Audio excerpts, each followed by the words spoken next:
From a flicker of candlelight in 1789 to the glare of modern screens in the West Wing, every president has held the pen.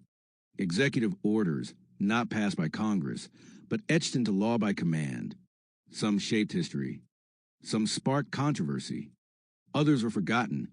Until now. This is where we break them down. Every signature, every shift in power, every consequence still felt today. From Washington to Biden, welcome to Executive Order Watch.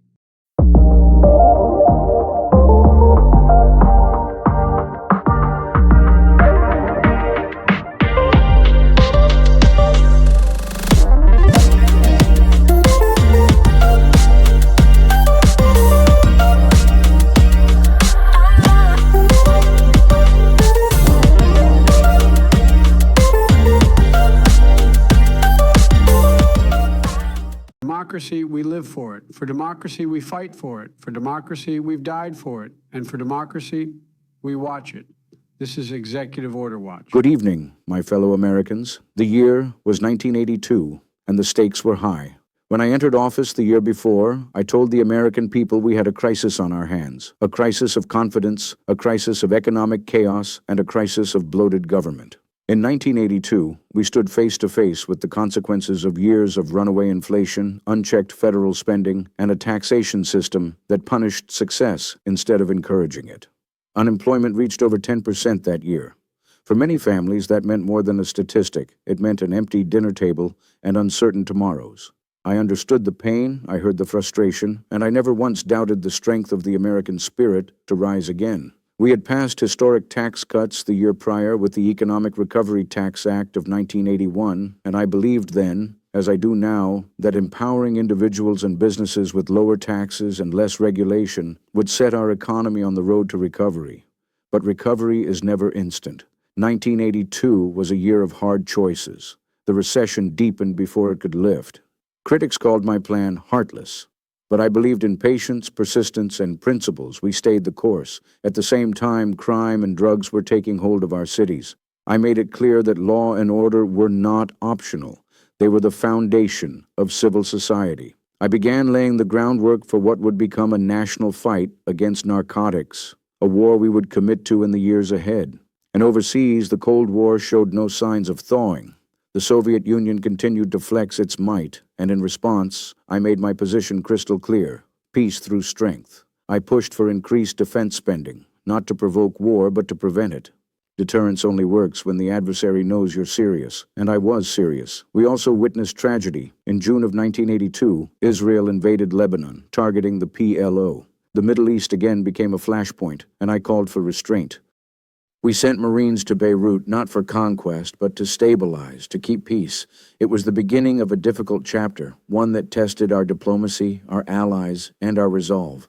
Domestically, I was firm. The federal government had grown too large, too intrusive. So I continued to push for spending cuts, even when it was politically unpopular. I vetoed excessive budgets. I clashed with Congress, but I never lost sight of the goal. Restore faith in the free market, in the private citizen, and in the American dream. And yes, I was criticized. But I didn't govern by polls. I governed by convictions, by the belief that America is greatest when her people are free to pursue their God-given talents without fear of overreach. 1982 wasn't easy, but history will show it was a turning point, a year of sacrifice so that prosperity could follow.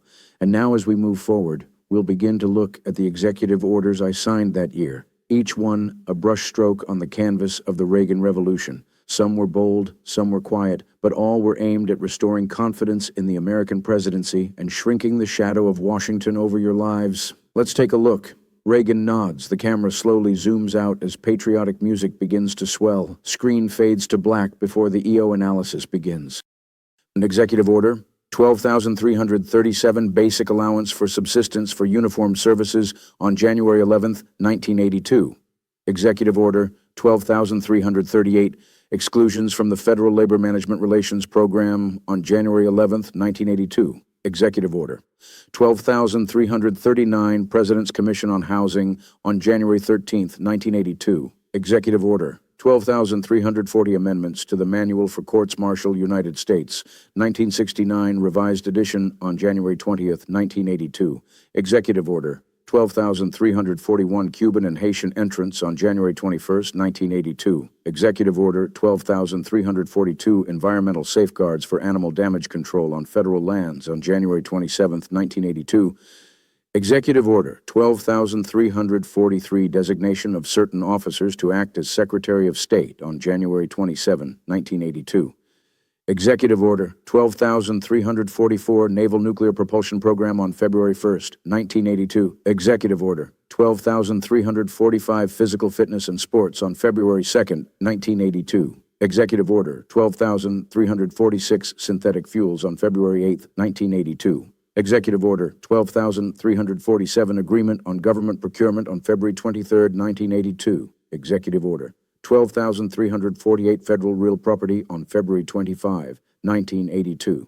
Executive Order, 12,349 Amending the Generalized System of Preferences on February 26, 1982. Executive Order, 12,350 Termination of Urban and Community Impact Analyses on March 9, 1982. Executive Order, 12,351 Nuclear Cooperation with Euratom on March 9, 1982. Executive Order, 12,352 Federal Procurement Reforms on March 17, 1982.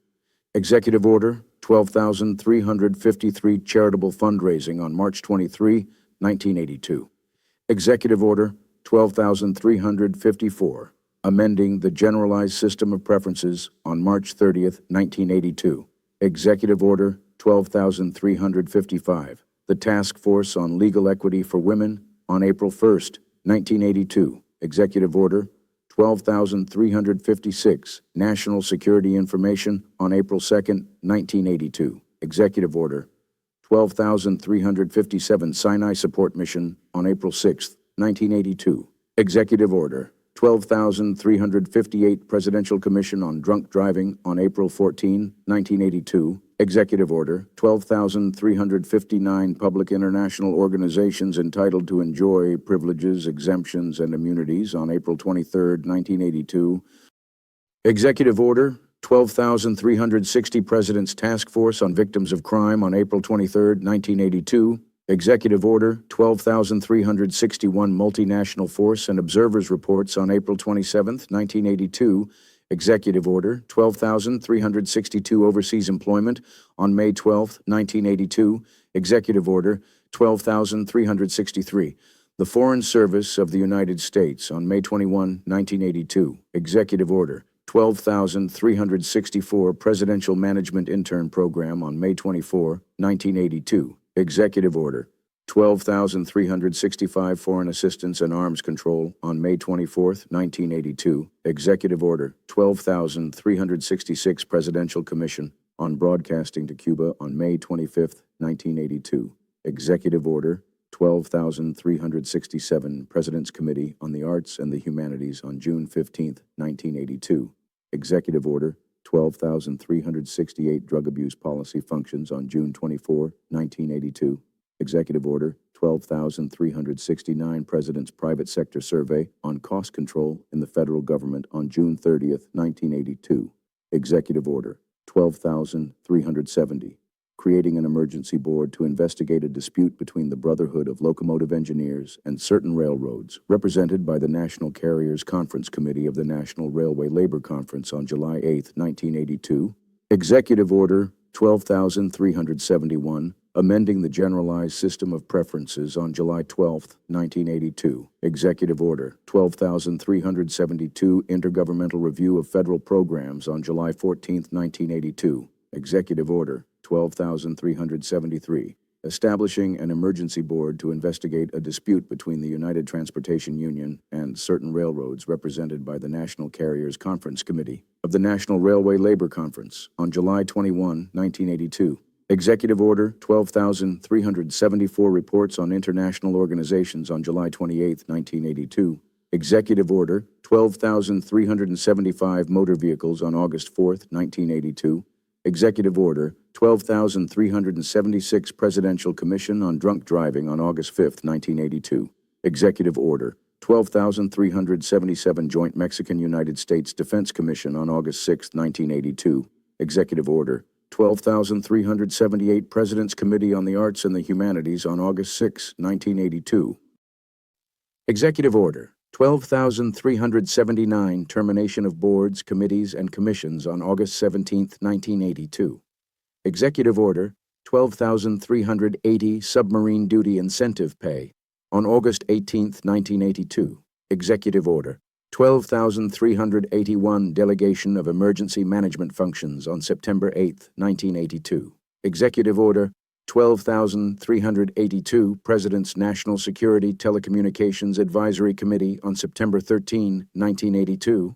Executive Order 12,383 Amendments to the Manual for Courts-Martial, United States, 1969, Revised Edition, on September 23, 1982. Executive Order 12,384, establishing an emergency board to investigate a dispute between the Southeastern Pennsylvania Transportation Authority and the Delaware Transportation Authority, and certain labor organizations on October 1, 1982. Executive Order 12,385, establishing an emergency board to investigate a dispute between New Jersey Transit Rail Operations, Inc., and certain labor organizations on October 1, 1982.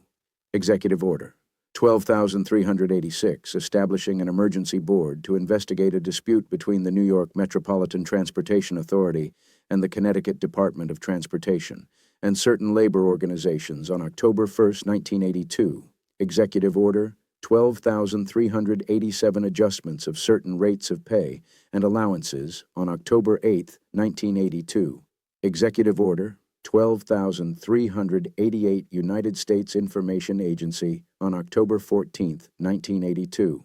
Executive Order 12,389, amending the Generalized System of Preferences on October 25, 1982.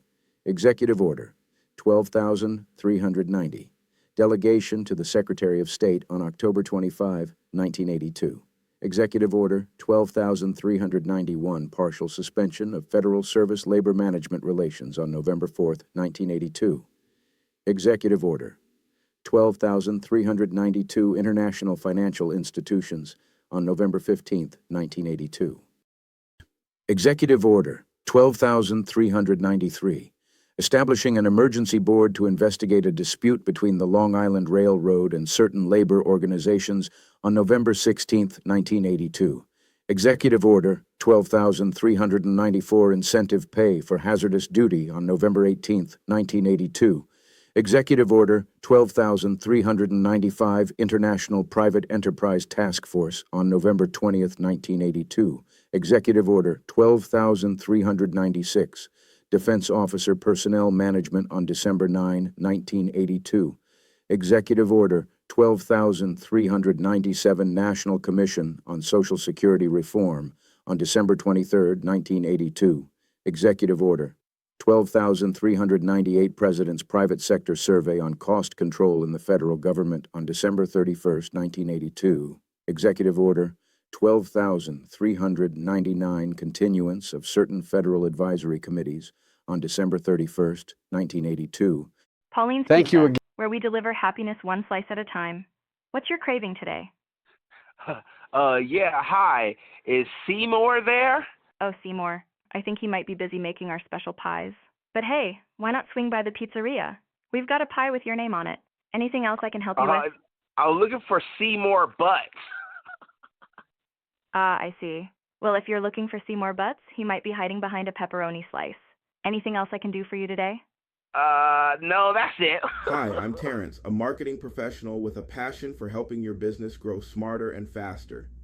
Here at Da Bomb Digital Media, based right here in Atlanta, Georgia, we specialize in bringing your vision to life. Whether you're launching your first website or reimagining your entire digital presence, we've got you covered. From modern website design and search engine optimization to setting up your own AI-powered agency tools, we deliver innovative solutions that keep you ahead of the curve. Ready to unlock your business's full potential? Let's build something remarkable together. For more information, visit our YouTube channel, Just search DaBomb Digital Media on YouTube and start exploring tips, success stories, and everything you need to elevate your brand. 2. Thank you again, E-Millions. Now let's talk about 1982, a year when the weight of decisions from the top floor of the White House came crashing down on working families, federal systems, and our place in the world. President Ronald Reagan was in the second year of his first term, and he made it clear government, in his eyes, wasn't the solution. It was the problem. And that philosophy was felt in the dozens of executive orders he signed that year. Let's be clear. 1982 wasn't an easy year for Americans. The recession deepened. Unemployment rose to levels we hadn't seen since the Great Depression, over 10%. That wasn't just numbers on paper. That was single mothers in factory towns wondering how to feed their kids, veterans struggling to find work, families losing homes, while interest rates stayed sky high. And yet, Reagan doubled down. Through executive orders, he cut regulation, dismantled federal boards, and trimmed the federal footprint wherever he could. His intent was to reduce bureaucracy, but in doing so, many communities lost access to vital services. Programs that supported the arts, education, crime victims, even women's legal equity, all reshaped or stripped down through executive action. He wasn't shy about his use of the pen either. In fact, 1982 saw over 60 executive orders, many aimed at realigning the priorities of the federal government toward private sector solutions. Some, like the president's private sector survey on cost control, showed a desire to root out waste. Fair enough. But others, like terminating boards that protected urban communities or revoking labor protections, cut deep into the core of our national safety net. Let's talk about foreign policy. 1982 also marked an escalation of America's Cold War posture. Executive orders reinforced our military strength, bolstered nuclear cooperation with allies, and quietly revoked transparency rules that had been put in place during the post-Vietnam reforms. One of the most controversial moves that year, Reagan's executive order on national security information, 12356. It effectively rolled back the ability of journalists, academics, and citizens to access government documents that had previously been declassified. That sent a chill through the halls of transparency. It placed national security above public accountability. Was Reagan trying to protect the homeland? Yes, but at what cost to democracy's light? We also saw the rise of the war on drugs rhetoric beginning to take shape. Orders related to drug abuse policy and federal employee conduct laid the early framework for a criminal justice approach that would, in time, balloon our prison population, disproportionately impacting Black and brown communities. But I'll also be honest with you, not every order was harmful. Some supported public safety, like incentive pay for hazardous duty and restructured support for military personnel. Others streamlined defense cooperation or reaffirmed our commitment to global partnerships through agencies like the multinational force and observers. It was a mixed bag, a year of slashing and building, of retreating from some communities and reinforcing others, of reshaping government in a top-down, corporate-inspired vision that still echoes in policy debates today. Now, I won't stand here and say everything Reagan did was wrong, but I will say how he did it and who paid the price matters. So as we shift to examine the top 10 executive orders of 1982, remember this. Each one tells a story, not just of government decisions, but of human impact. They were legal tools with real-world consequences. Some helped us defend our freedoms. Others made it harder to access them. Let's take a closer look at the 10 orders that defined that year. Number 1, Executive Order 12,356, National Security Information, signed April 2, 1982. Impact rating, profound and far-reaching. This executive order reversed many of the transparency reforms introduced by President Carter's Executive Order 12065. Executive Order 12356 gave agencies broader power to classify documents, made declassification more difficult, and weakened public access to information about foreign affairs, defense, and covert operations. In 1982, this reinforced Reagan's Cold War posture, sending a signal to adversaries and allies alike that U.S. intelligence and defense strategies would not be open to scrutiny. Internally, however, it alarmed civil liberties groups, historians, and journalists. The ability for watchdogs to hold the government accountable was suddenly obstructed. Today, the legacy of Executive Order 12356 can still be felt in national security secrecy practices, and it served as the foundation for later classification systems. It's a reminder that national security powers, once expanded, rarely shrink back. Number 2, Executive Order 12,372, Intergovernmental Review of Federal Programs, signed July 14, 1982. Impact Rating, Restructuring Federalism. This order required federal agencies to consult with state and local governments before funding or implementing federal projects that impacted their communities. On the surface, this sounds collaborative, but it was also a strategic pivot in Reagan's agenda to push responsibilities down to the state level, part of his new federalism. In 1982, it helped streamline how states engaged with federal funding, but it also marked the retrenchment of federal leadership, particularly in urban planning, transportation, and social programs. In the long term, this reshaped federal-state relationships and became a stepping stone to later efforts to block grant federal aid, removing federal oversight entirely. Number 3, Executive Order 12,369, President's Private Sector Survey on Cost Control, signed June 30th, 1982. Impact Rating, Business-Centric Reform.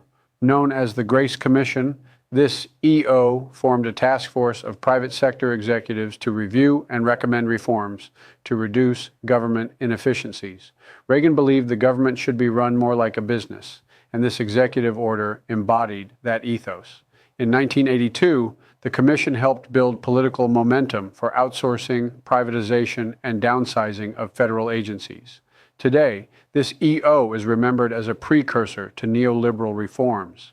It marked the rise of managerial, cost-driven thinking in public policy, something critics say reduced compassion in government services. Number 4, Executive Order 12,353, Charitable Fundraising, signed March 23, 1982, Impact Rating, Heart Civic Infrastructure Realignment. This EO reorganized how federal employees could contribute to charitable campaigns. Through the Combined Federal Campaign, CFC, it shifted oversight and added rules on transparency, effectiveness, and fundraising ethics. In the short term, it created friction among some nonprofits who had grown reliant on federal employee donations.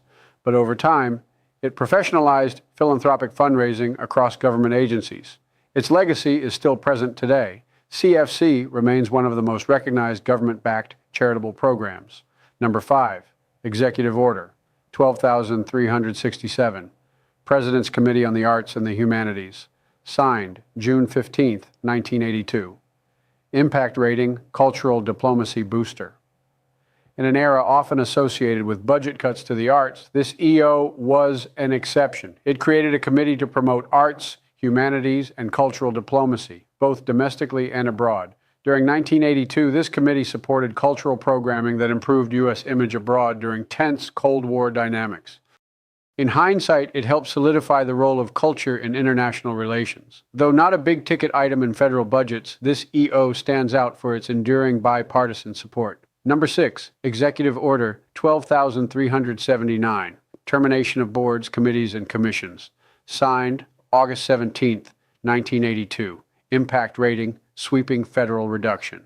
This EO eliminated dozens of federal advisory bodies, many tied to education, social equity, urban planning, and environmental issues. In the short term, it meant layoffs, halted research, and the quiet death of many innovative projects. Today, it is viewed as a turning point in the conservative deregulation agenda, one that valued cost-cutting over community engagement. Number 7, Executive Order 12,345, Physical Fitness and Sports, signed February 2, 1982, Impact Rating, Public Health Promotion. This EO restructured the President's Council on Physical Fitness, re-emphasizing youth health, national exercise initiatives, and athletic diplomacy. In 1982, it served to inspire American youth, even while deeper structural reforms were lacking. Its long-term impact carried into later administrations, influencing Michelle Obama's Let's Move initiative and the Presidential Fitness Challenge. Number 8, Executive Order 12,356, National Security Information again, worth revisiting. This order changed the landscape of government transparency. It prioritized secrecy over access. It empowered agencies to overclassify, suppress whistleblower disclosures, and discourage investigative journalism. The chilling effect began in 1982, and we still feel the echoes of it in debates over public records, surveillance, and declassified archives. Number 9, Executive Order 12,354, Generalized System of Preferences, Trade Policy, signed March 30th, 1982. Impact Rating, Trade Diplomacy, this EO, adjusted U.S. Tariff benefits under the GSP for developing nations. It aimed to stimulate economic growth in allied nations by lowering import duties. In practice, it strengthened alliances, but critics warned it encouraged labor exploitation and outsourcing. Its effects remain relevant in discussions around supply chains and global trade fairness today. Number 10, Executive Order 12,358, Presidential Commission on Drunk Driving, signed April 14, 1982, Impact Rating, Public Safety Foundation. This EO created a commission that helped bring national attention to drunk driving. It worked with organizations like MADD, launched PSAs, and helped shape state laws. In 1982, it was one of the most effective public safety moves of Reagan's term. Today, we still live in a world shaped by its enforcement culture, education campaigns, and blood alcohol content laws. Closing thoughts from President Biden. The year wasn't just shaped by economic numbers and military buildup. It was shaped by the pen of the presidency. Some of Reagan's executive orders were forward-thinking. Others, I believe, pulled the rug out from under the very people government is meant to serve. Now we hand it back to E. Millions Williams, who will take us into the full breakdown, counting down from number 10 to number 1, looking closely at the stories behind each stroke of the pen that shaped America in 1982. Let me know when you're ready for the countdown script or want to build this into a printable layout or narrated video. Some write history with blood, some with laws, but the sharpest stroke comes from the pen. Executive power ain't just a tool, it's a weapon wielded by the few, affecting the many. They sign it, we live it. They order it, we obey it. Here, watching, digging, remembering. From the plantation to the proclamation, from internment camps to civil rights stands, from surveillance laws to student loan draws. Porter can change your life, and you might not even know it, but now you do. So stay locked in, stay woke, stay sharp. We ain't just talking about power, we tracking it. Executive Order Watch, and we ain't blinking.